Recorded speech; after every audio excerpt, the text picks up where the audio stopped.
పెండ్లి అంటే పవిత్ర బంధం.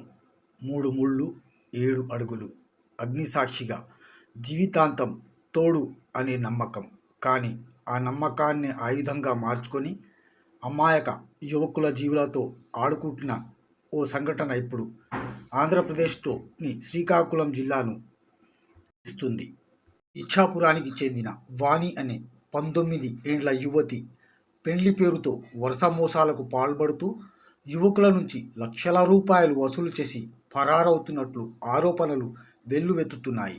పోలీసుల సమాచారం ప్రకారం ఇతర రాష్ట్రాలకు చెందిన పెళ్లి కాని యువకులను టార్గెట్ చేసి పెళ్లి చేయిస్తాం, అమ్మాయి అమాయకురాలు అంటూ మధ్యవర్తుల ద్వారా నమ్మబలికి ముందుగా డబ్బులు తీసుకోవడం, పెళ్లి అయిన కొద్ది రోజులకే యువతి మాయం చేయడం, ఇదే ఈ ముఠా పనితీరుగా పోలీసులు గుర్తించారు.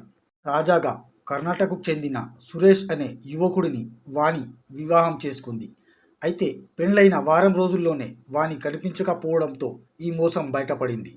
చిన్నతనంలోనే తల్లిని కోల్పోయిన వాణి బంధువుల వద్ద పెరిగిన నేపథ్యాన్ని ఆసరా చేసుకొని ఇచ్ఛాపురానికి చెందిన 3 మహిళలు ఈ మోసానికి మైండ్ మాస్టర్గా వ్యవహరించారనే అనుమానాలు వ్యక్తమవుతున్నాయి. పెండ్లి పేరుతో అమాయక యువకులను మోసం చేసి డబ్బులు వసూలు చేసి ఆ సొమ్మును పరస్పరం పంచుకుంటున్నట్లు ప్రాథమిక విచారణలో తేలింది. పోలీసుల ముందు బాధితులు చేసిన ఆరోపణలు మరింత సంచలనంగా ఉన్నాయి. ఇదివరకు వాణి 8 పెండ్లిలు చేసుకొని మోసం చేసిందని బాధితులు చెప్తుండగా వాణి మాత్రం 1 పెండ్లి 2 నిశ్చితార్థాలే చేసుకుందని చెప్పింది.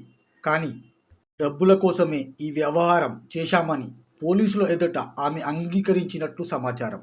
పెళ్లి అంటే జీవితాంతం నమ్మకం, కానీ అదే పెళ్లి వ్యాపారంగా మార్చి మాయకుల జీవితాలతో ఆడుకుంటున్న ఈ సంఘటన ఇప్పుడు ఆంధ్రప్రదేశ్ రాష్ట్రంలో తీవ్ర ఆవేదన, ఆగ్రహం రేపుతుంది. ఈ కేసులో పోలీసుల దర్యాప్తు కొనసాగుతుంది. మరిన్ని నిజాలు బయటపడే అవకాశం ఉంది.